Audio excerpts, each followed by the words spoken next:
नोरमा group, जो सोचता है वो करता है। आपके अपने सपनों का आशियाना।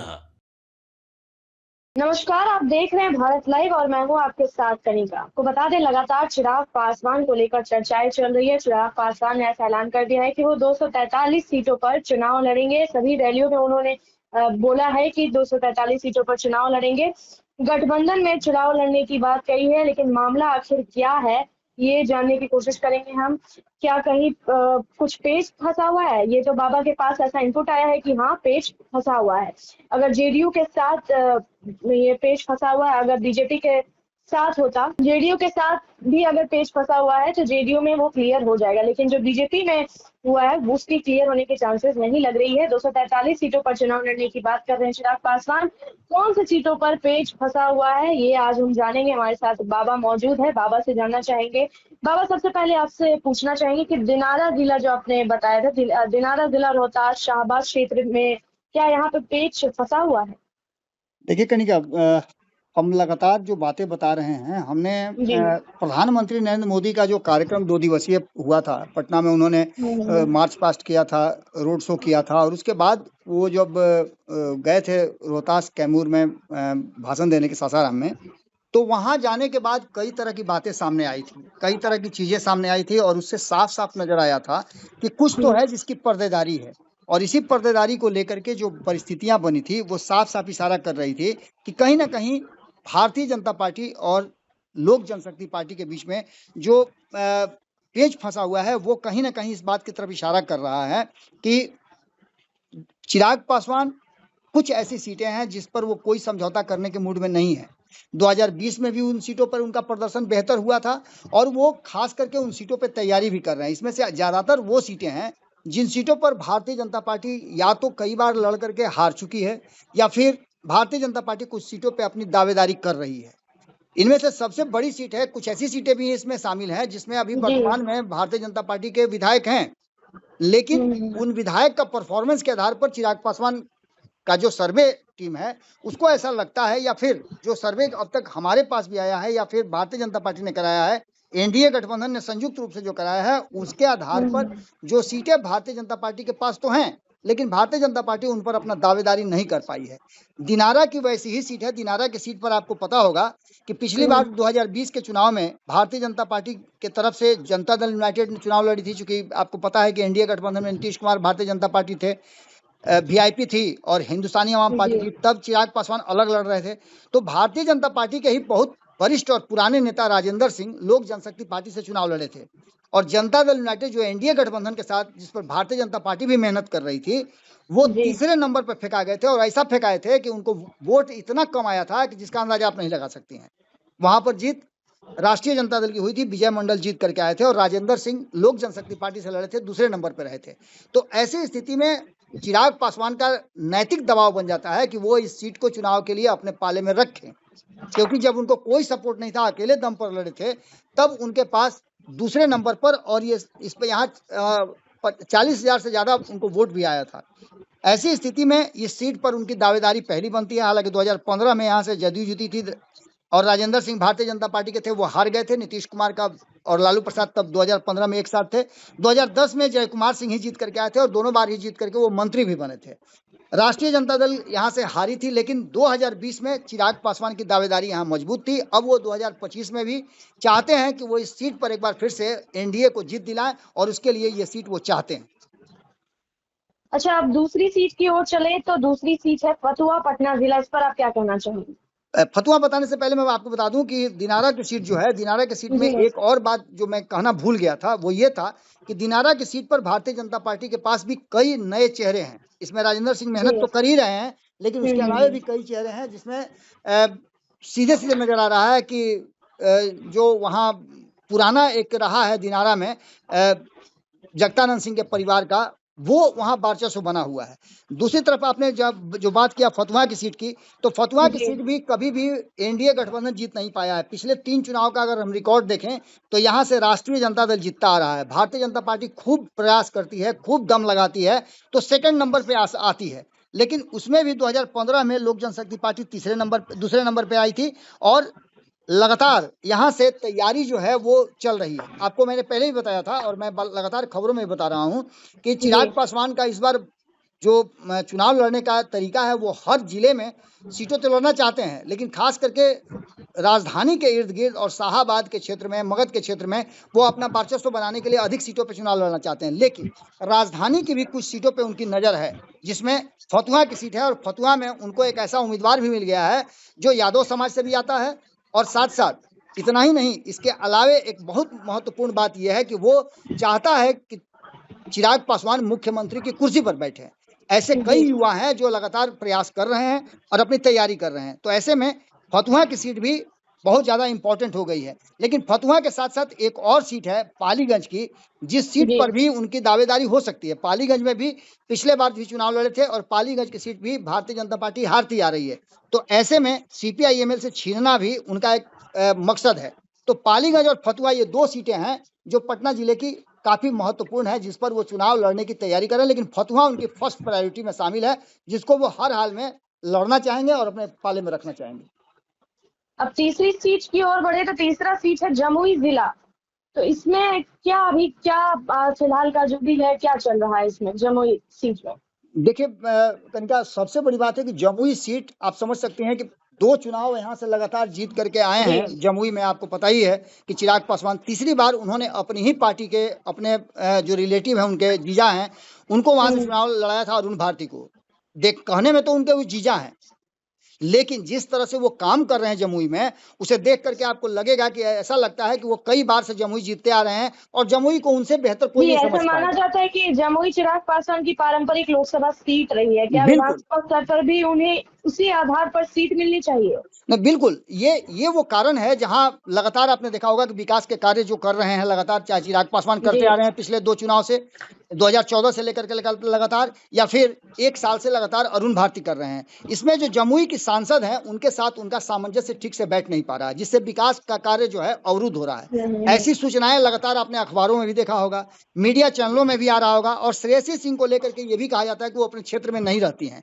दूसरी सबसे महत्वपूर्ण बात जमुई की ये रही है कि जमुई में कोई भी रिपीट नहीं करता है। एक बार जीत के जाता है, दूसरी बार हारता है, फिर तीसरी बार प्रयास करता है, और ये सिलसिला लगातार चलता आ रहा है। 2010 में यहाँ से भाजपा जीती थी और 2020 में यहाँ से भाजपा जीती है। 2015 में ये सीट गई थी राष्ट्रीय जनता दल के पास। अब यहाँ जो है कई उम्मीदवार हैं जो अपना किस्मत आजमा रहे हैं, लेकिन चिराग पासवान चाहते हैं कि वो जमुई की सीट, जो कि जमुई लोकसभा के अंतर्गत ही आता है और यहाँ का विकास होगा तभी जमुई का नाम होगा। क्योंकि आप जानते हैं सेंट्रल प्लेस जो होता है वो कहीं ना कहीं लोगों की नज़र में होता है। जैसे पूरे बिहार को देखना हो तो आप पटना को देखिए। पटना में आप जिस तरह का अभी नज़ारा देख रही हैं और जिस तरह से पटना को सजाया जा रहा है, नीतीश कुमार ने सजाया है पिछले 20 सालों में, वो देख करके आपको अंदाजा लगता होगा पूरा बिहार ऐसा ही होगा। जो भी सैलानी या जो भी बाहर के लोग आएंगे वो देख करके यही कहेंगे। और जमुई जब भी जाते हैं, चिराग पासवान हो या अरुण भारती हो, तो उन्हें जमुई का विकास बड़ा उनको मैंने जैसे मोर के पैर की तरह उनके साथ सटा हुआ है। इसी के कारण लगातार वो जमुई पर भी अपनी दावेदारी कर रहे हैं। लोक जनशक्ति पार्टी चाहती है कि जमुई की सीट उन्हें मिले। और श्रेयसी सिंह का जो ग्राफ है, सर्वे रिपोर्ट है, उसमें भी थोड़ा सा कमजोर नजर आ रहा है। क्योंकि आम जनता से भी अगर पूछिएगा सवाल, हमारी भी टीम वहाँ जब जाती है, जब पूछती है, तो यही बात पता चलता है कि वो न तो कार्यक्रम में शामिल होती हैं और न वो विकास के कार्यों में बात करती हैं। लोगों से मिलने जुलने का भी उनके पास कोई समय नहीं रहता है। इसको लेकर के भी लोग काफी नाराज हैं। अच्छा, जनता का के मन में एक और सवाल चल रहा है, अगर बीजेपी यहाँ अपनी उम्मीदवार देती है तो क्या वोट कटने का खतरा नहीं होगा? वोट देखिए, सबसे बड़ी बात यह है कि एनडीए गठबंधन के तहत है और एनडीए गठबंधन के तहत यदि चुनाव आप लड़ रहे हैं तो ऐसी स्थिति में आप समझ सकते हैं कि चिराग पासवान का वोट तो 100% ट्रांसफर हो रहा है। ये 2024 में भी हमने देखा है। तो यहाँ वोट कटने का चांस कहीं से नजर नहीं आता है। हाँ, भारतीय जनता पार्टी को निश्चित रूप से यहाँ एक फायदा जरूर मिलेगा कि जो बार बार कहा यह जाता है, परंपरा के रूप में कहा जाता है कि हर बार जो कोई भी वहाँ 2 बार या 3 बार हैट्रिक नहीं लगा पाया है, यहाँ तो पहली बार से दूसरी बार भी नहीं जीत पाया। और एक तो दूसरा ग्राफ भी इनका कमजोर पड़ रहा है। तो ऐसी स्थिति में यहाँ चिराग पासवान की दावेदारी, खास करके अरुण भारती ने जिस तरह से इस पर दावा ठोका है, तो निश्चित रूप से ये सीट वो चाहते हैं कि भारतीय जनता पार्टी छोड़ करके उनके लिए अब दूसरे सीट पर प्रयास करे। अब चौथी सीट की तरफ बढ़ते हैं, जो कि है शाहपुर जिला भोजपुर। इस पर आप सर क्या कहना चाहेंगे? देखिए, शाहपुर की सीट भी ऐसी सीट है जहां लगातार विवाद होते रहे हैं। 2010 के चुनाव में यहाँ से विश्वेश्वर ओझा की भब्बू जो हैं, मुन्नी देवी, वो जीत करके आई थी। लेकिन 2015 में खुद विश्वेश्वर यहाँ से चुनाव लड़े थे और यहाँ भारतीय जनता पार्टी हार गई थी। यहाँ से राष्ट्रीय जनता दल की जीत हुई है। 2020 में भी लगभग वही रिपीट हुआ और फिर से मुन्नी देवी जब चुनाव लड़ी तो मुन्नी देवी के चुनाव लड़ने से पहले आपको ये भी जानकारी मिलनी चाहिए कि 2015 के चुनाव के बाद विश्वेश्वर ओझा की हत्या हो गई थी। अब उनके पुत्र जो हैं उन्होंने इस अपने पिता के सपनों को पूरा करने के लिए और लोगों से जो वादा उनके पिता ने किया था, लोगों के बीच में जो रहते थे सामाजिक कार्यकर्ता के रूप में, उन काम को पूरा करने के लिए उन्होंने बीड़ा उठाया है। तो उन्होंने भारतीय जनता पार्टी में, उनके पिता चूंकि प्रदेश के उपाध्यक्ष हुआ करते थे, काफ़ी कहा जाता है कि नेम फेम वाले नेता थे, लोगों के बीच में रहने वाले नेता थे। उन्होंने भाजपा से टिकट मांगा लेकिन नहीं मिला, तो ऐसी स्थिति में उन्होंने विद्रोह करते हुए अपनी माताजी को चुनाव में लड़ाया था और उनकी माताजी दूसरे नंबर पर आई थी जब भारतीय जनता पार्टी तीसरे नंबर पर फेंका गई थी। और वोट भी आपको बता दें कि आधा आया था। जो सेकंड नंबर पे निर्दलीय चुनाव लड़ी थी शोभा देवी, विश्वेश्वर ओझा की पत्नी और राकेश ओझा की माँ, तो उनको 42,000 और 21,000 बीजेपी की जो ऑथराइज कैंडिडेट थी मुन्नी देवी, उनको आया था। ऐसी स्थिति में ये जो सीट है लगातार भारतीय जनता पार्टी हारती आ रही है और एनडीए गठबंधन को आगे बढ़ाने के लिए ये सीट पर दावेदारी कहीं ना कहीं लगातार कर रहे हैं लोक जनशक्ति पार्टी।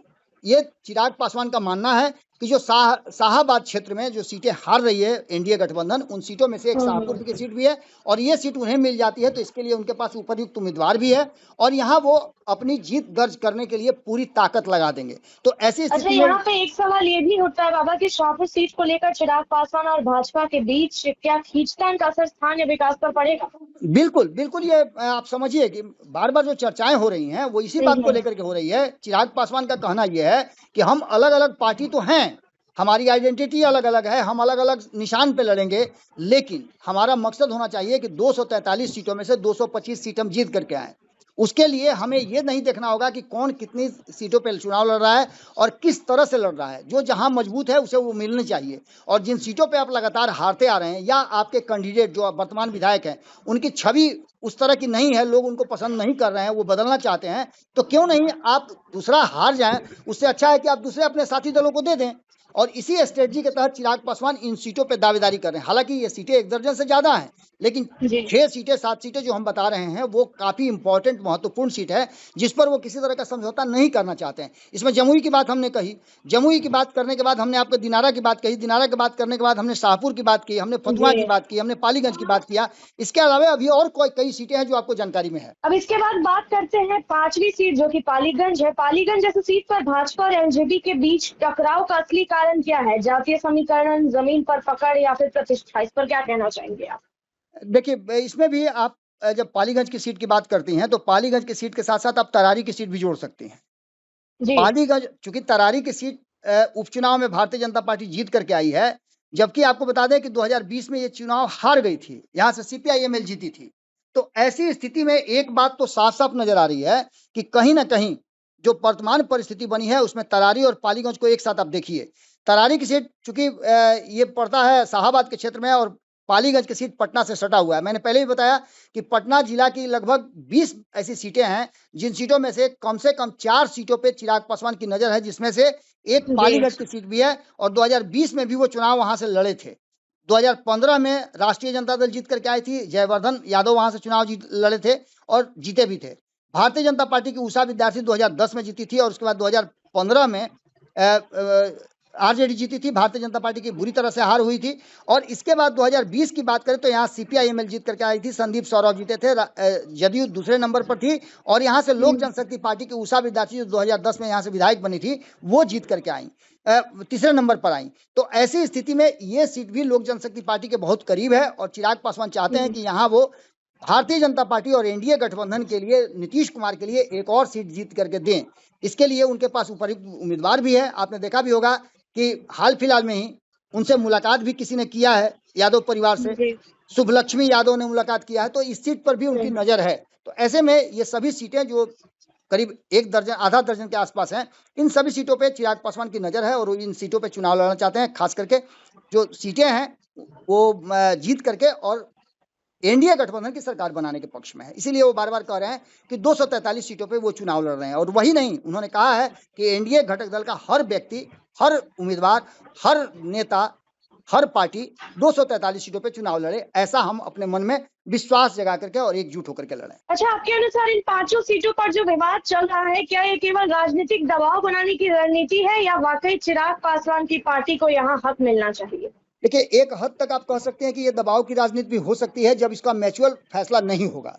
दोनों को एक दूसरे के साथ बैठना होगा और बैठ करके ये फैसला करना होगा कि एनडीए गठबंधन के लिए और सरकार बनाने के लिए क्या जरूरी है। क्या जो चिराग पासवान ने दावेदारी की है वो दावेदारी उचित है या अनुचित है। अब तक जो सर्वे रिपोर्ट आए हैं उसमें तो जो निकल के आ रहा है उसके आधार पर चिराग पासवान ने अपना डिमांड रख दिया है। अब साथ में बैठ करके इस पर फैसला किया जाएगा और ज़्यादा उम्मीद की जाती है कि ये जो सीटें हैं, खास करके जमुई की, दिनारा की, तरारी की, फतुहा की, शाहपुर की, पालीगंज की, या फिर इसमें और भी सीटों को आप जोड़ सकती हैं, इसमें कई सीटें हैं, उन सभी सीटों पर कहीं ना कहीं चिराग पासवान ने एक सर्वे कराया और सर्वे के आधार पर ही वो दावेदारी भी कर रहे हैं। राघोपुर में भी उनकी दावेदारी है जहां से तेजस्वी यादव लड़ रहे हैं। वो चाहते हैं कि वहां से भी अपने उम्मीदवार को लड़ा करके, और पिछली बार भी बेहतर प्रदर्शन उनके उम्मीदवार ने किया था, 2020 के चुनाव में भी राकेश रोशन वहां से 25,000 वोट लेकर के आए थे। तो वो चाहते हैं कि किसी भी तरह से सीटें जो हैं वो एनडीए गठबंधन की झोली में जाए, चाहे वो लोक जनशक्ति पार्टी जीते, भाजपा जीते, जदयू जीते, आरएलएम जीते या फिर हिंदुस्तानी आवाम पार्टी जीते, कोई भी जीते। चिराग पासवान सबके लिए 243 सीट पे मेहनत करने के लिए तैयार हैं, लेकिन कुछ सीटें वो अपने खाते में रखना चाहते हैं जहां उनको लगता है कि वो पक्का जीत दर्ज कर सकते हैं। अच्छा, अगर इन सीटों पर समझौता नहीं होता है तो क्या यह एनडीए के लिए बड़ा नुकसान होगा?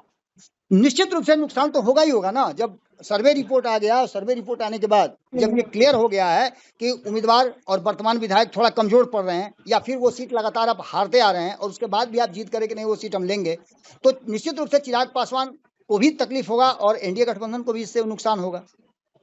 इन सीटों का अगर स्थानीय समीकरण 2025 के पूरे विधानसभा चुनाव को कितना प्रभावित कर सकता है? निश्चित रूप से प्रभावित करेगा। 225 का आंकड़ा लेकर के चल रहे हैं तो आपको एक एक कदम फूक करके रखना पड़ेगा और आपसी तालमेल के साथ इन चीजों को करना पड़ेगा। जो सर्वे रिपोर्ट इंटरनल आपके पास भी आई है, चाहे वो भाजपा हो, जदयू हो, लोक जनशक्ति पार्टी हो, हिंदुस्तानी आवाम पार्टी हो या फिर राष्ट्रीय लोक मोर्चा हो, किसी के पास भी अपना इनपुट हो, उसके आधार पर जो सीट जहां से जीत रहा है ईमानदारी के साथ उस सीटों पर अपनी दावेदारी करनी चाहिए और बाकी सीटें जो जिस पर आपकी कमजोर दावेदारी है उसको दूसरे अपने साथियों को दे देना चाहिए, जिससे कि अधिक से अधिक सीटें जीत करके आप आ सके। बाबा, बहुत बहुत धन्यवाद। आपसे बात करके बहुत अच्छा लगा। जैसे कि हमने बाबा से जाना कि ये साफ है कि दिनारा, फतुहा, जमुई, शाहपुर और पालीगंज जैसे सीटें सिर्फ नाम भर नहीं है, ये बिहार की सियासत के मौजूदा समीकरण का एक तरीके से आईना है कहा जा सकता है। जहां एक और चिराग पासवान इन सीटों को अपनी राजनीतिक ताकत और सम्मान का प्रतीक मानते हैं, वही भाजपा इन्हें संगठन और गणित के आधार पर देख रही है। देखते हैं इस मामले में आगे और क्या कुछ अपडेट आता है। तब तक के लिए आप देखते रहिए भारत लाइव। आपके सपनों को हमने सजाया है, ई होम्स पैनोरमा को हमने बनाया है। ई होम्स मेरा एक सपना था जिस पे मैं पिछले 4 साल से काम कर रहा था। हमने जो बनाया है वो सबने है माना। ई होम्स पैनोरमा में हो आपका भी आशियाना। और फाइनली हमने 2021 में इस प्रोजेक्ट को लॉन्च किया। बहुत लोग अप्रिशिएट कर रहे हैं कि पूर्णिया जैसे शहर में, बिहार के, एक तो बिहार की बात करें उसमें भी पूर्णिया जैसे छोटे जगह में इस तरह का लाइफस्टाइल देना, ये सुन के हम लोगों को बहुत अच्छा लगता है। ई होम्स में हमने कुछ और भी किया है, जैसे हम जिस जगह में रह रहे हैं हमारे फैमिली सिक्योर हो, उनको सिक्योरिटी का ध्यान में रखा है। आपकी सुविधा और सुरक्षा आपके लिए खास है, ये आपका विश्वास है। इसमें आर्टिफिशियल इंटेलिजेंस का 7 लेयर सिक्योरिटी का हमने इस्तेमाल किया है। लस ग्रीन कैंपस को बनाया है। यदि हमारा बाउंड्री वाल है तो वो वर्टिकल गार्डन है।